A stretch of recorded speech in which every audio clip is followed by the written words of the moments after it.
ಮಂಡ್ಯದ ಕೃಷ್ಣರಾಜಸಾಗರ ಜಲಾಶಯ ಸಂಪೂರ್ಣ ಭರ್ತಿಯಾದ ಹಿನ್ನೆಲೆಯಲ್ಲಿ ಸರ್ಕಾರದಿಂದ ಬಾಗಿನ ಅರ್ಪಿಸಲಾಗ್ತಾ ಇದೆ. ಸಿದ್ದರಾಮಯ್ಯನವರಿಗೆ ಸಚಿವ ಸಂಪುಟ ಅಧಿಕಾರಿಗಳು ಸಾಥ್ ನೀಡಿದ್ದಾರೆ. ಕೆಆರ್ಎಸ್ ಡ್ಯಾಂಗೆ ಹೂ ಚಪ್ಪರದಿಂದ ಸಿಂಗರಿಸಲಾಗಿದೆ. ಈ ಬಗ್ಗೆ ನಮ್ಮ ಪ್ರತಿನಿಧಿ ರಾಘವೇಂದ್ರ ಗಂಜಾಂ ಅಲ್ಲಿನ ಪ್ರತ್ಯಕ್ಷ ವರದಿ ಕೊಟ್ಟಿದ್ದಾರೆ. ಬನ್ನಿ ನೋಡೋಣ. ಕೆಆರ್ಎಸ್ ಜಲಾಶಯ ಸಂಪೂರ್ಣವಾಗಿ ಭರ್ತಿ ಆಗಿರುವ ಹಿನ್ನೆಲೆಯಲ್ಲಿ ಇವತ್ತು ಸಿಎಂ ಸಿದ್ದರಾಮಯ್ಯನವರು ಮೂರನೇ ಬಾರಿಗೆ ಇವತ್ತು ಬಾಗಿನ ಅರ್ಪಿಸಲಿಕ್ಕೆ ಕೆಆರ್ಎಸ್ಗೆ ಆಗಮಿಸಲಿದ್ದಾರೆ. ಈಗಾಗಲೇ ಕೂಡ ಕೆಆರ್ಎಸ್ ನಲ್ಲಿ ಜಿಲ್ಲಾಡಳಿತದ ವತಿಯಿಂದ ಏನು ಬಾಗಿನ ಅರ್ಪಿಸುವ ಕಾರ್ಯಕ್ಕೆ ಸಕಲ ಸಿದ್ಧತೆಗಳನ್ನು ಕೂಡ ಮಾಡಿಕೊಂಡಿರುವಂತದ್ದು. ನಾನೀಗ ಕೆಆರ್ಎಸ್ ಡ್ಯಾಮ್ ನ ಕೆಳಗಡೆ ಇದ್ದೀನಿ. ನೀವು ದೃಶ್ಯದಲ್ಲಿ ನೋಡ್ತಾ ಇದ್ದೀರಿ. ಏನಿದು ಕೆಆರ್ಎಸ್ ಡ್ಯಾಮ್ ನ ಕೆಳಭಾಗದಲ್ಲಿರುವಂತಹ ಒಂದು ಕಾವೇರಿ ಪ್ರತಿಮೆಯ ಸ್ಥಳ. ಈ ಒಂದು ಕಾವೇರಿ ಪ್ರತಿಮೆಗೆ ಮೊದಲು ಬಾಗಿನ ಅರ್ಪಿಸೋಕೆ ಮುನ್ನ ಈ ಒಂದು ಕಾವೇರಿ ಪ್ರತಿಮೆಗೆ ಸಿಎಂ ರವರು ಪೂಜೆಯನ್ನು ಸಲ್ಲಿಸಿ ಬಳಿಕ ಒಂದು ಬಾಗಿನ ಅರ್ಪಿಸುವಂತ ಕೆಲಸವನ್ನ ಸಿಎಂ ರವರು ಮಾಡ್ತಾರೆ. ಏನು ಇದೇ ಪ್ರತಿಮೆಯ ಮೇಲ್ಭಾಗದಲ್ಲಿ ಒಂದು ವಿಶೇಷ ವೇದಿಕೆಯನ್ನು ಕೂಡ ನಿರ್ಮಾಣ ಮಾಡಿ ಅಲ್ಲಿ ಒಂದು ಬಾಗಿನ ಅರ್ಪಿಸುವಂತ ಕೆಲಸಕ್ಕೆ ಸಿಎಂ ರವರು ಇವತ್ತು 11 ಗಂಟೆಗೆ ಒಂದು ಬಾಗಿನ ಅರ್ಪಿಸುವಂತ ಕೆಲಸವನ್ನ ಸಿಎಂ ಹಾಗೂ ಅವರ ಸಚಿವ ಸಂಪುಟ ಸಹೋದ್ಯೋಗಿಗಳು ಬಾಗಿನವನ್ನು ಅರ್ಪಿಸ್ತಾರೆ.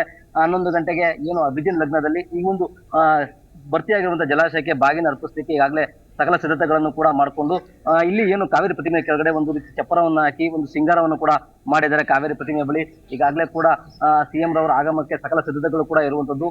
11 ಗಂಟೆಗೆ ಸಿಎಂ ರವರು ಆಗಮಿಸಿ ಈ ಒಂದು ಬಾಗಿನ ಅರ್ಪಿಸುವ ಕಾರ್ಯಕ್ಕೆ ಮುಂದಾಗ್ತಾರೆ. ಬಾಗಿನ ಅರ್ಪಿಸಿದ ಬಳಿಕ ಈ ಒಂದು ಡ್ಯಾಮ್ನ ಕೆಳಗಿನ ಒಂದು ವೇದಿಕೆಯಲ್ಲಿ ಒಂದು ವೇದಿಕೆ ಕಾರ್ಯಕ್ರಮ ಕೂಡ ಇರುವಂತದ್ದು. ಹಾಗಾಗಿನೇ ಕೂಡ ಈ ಒಂದು ಸಿಎಂ ಕಾರ್ಯಕ್ರಮಕ್ಕಾಗಿ ವೇದಿಕೆಯನ್ನು ಕೂಡ ಜರ್ಮನ್ ಟೆಂಟ್ ಅನ್ನು ಬಳಸಿ ವೇದಿಕೆಯನ್ನು ಕೂಡ ನಿರ್ಮಾಣ ಮಾಡಿದ್ದಾರೆ. ಇಲ್ಲೂ ಕೂಡ ಕುಳಿತುಕೊಳ್ಳಲಿಕ್ಕೆ ಆಸನಗಳ ವ್ಯವಸ್ಥೆಯನ್ನು ಕೂಡ ಮಾಡಿದ್ದಾರೆ. ಈಗಾಗಲೇ ಕೂಡ ಸಾಕಷ್ಟು ಜನರು ಕೂಡ ಸಿಎಂ ರವರ ಕಾರ್ಯಕ್ರಮಕ್ಕೆ ಬರುವ ಹಿನ್ನೆಲೆಯಲ್ಲಿ ಈಗ ಜನರು ಕೂಡ ಬರ್ತಾ ಇದ್ದಾರೆ. ಜೊತೆಗೆ ಇಲ್ಲೂ ಕೂಡ ಏನು ಸಿಎಂ ರವರ ಕಾರ್ಯಕ್ರಮದ ಹಿನ್ನೆಲೆಯಲ್ಲಿ ಪೊಲೀಸರ ಬಿಗಿ ಭದ್ರತೆಯನ್ನು ಕೂಡ ಡ್ಯಾಮ್ನ ಸುತ್ತಲೂ ಕೂಡ ಮಾಡಿರುವಂತದ್ದು ಕೂಡ ನೋಡ್ತಾ ಇದ್ರಿ. ಈಗಾಗಲೇ ಕೂಡ ಭದ್ರತೆಗೆ ಸಾಕಷ್ಟು ಪೊಲೀಸರನ್ನು ಕೂಡ ಪೊಲೀಸ್ ಇಲಾಖೆಯಿಂದ ನಿಯೋಜನೆ ಮಾಡುವ ಮೂಲಕ ಒಂದು ಸಿಎಂ ಕಾರ್ಯಕ್ರಮಕ್ಕೆ ಒಂದು ಭದ್ರತೆಯನ್ನ ಕೊಡುವಂತದ್ದು. ಏನಿವತ್ತು ಮೂರನೇ ಬಾರಿಗೆ ಸಿಎಂ ರವರು ಬಾಗಿನ ಅರ್ಪಿಸುವ ಮೂಲಕ ಕಾವೇರಿ ಮಾತೆಗೆ ಒಂದು ಪೂಜೆಯನ್ನು ಸಲ್ಲಿಸಿ ಬಾಗಿನ ಅರ್ಪಿಸುವಂತ ಕೆಲಸವನ್ನ ಮಾಡಲಿರುವಂತದ್ದು. ಮಂಡ್ಯದಿಂದ ರಾಘವೇಂದ್ರ ಗಂಜಾಂ, ಜೈ ಕನ್ನಡ ನ್ಯೂಸ್. ಜಿ ಕನ್ನಡ ನ್ಯೂಸ್ ಈಗ ನಿಮ್ಮ ಮನೆಯಲ್ಲೇ ನೋಡಿ. ಎಲ್ಲ ಕೇಬಲ್ಗಳಲ್ಲಿ ಈಗ ಲಭ್ಯ.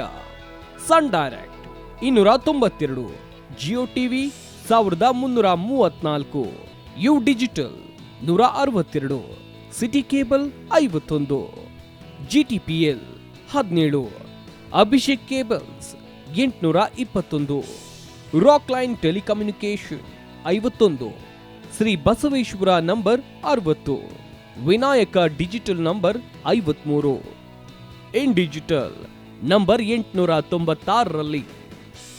ನಿಮ್ಮಿಸ್ತದ ಜಿ ಕನ್ನಡ ನ್ಯೂಸ್ ನೋಡಿ ಆನಂದಿಸಿ.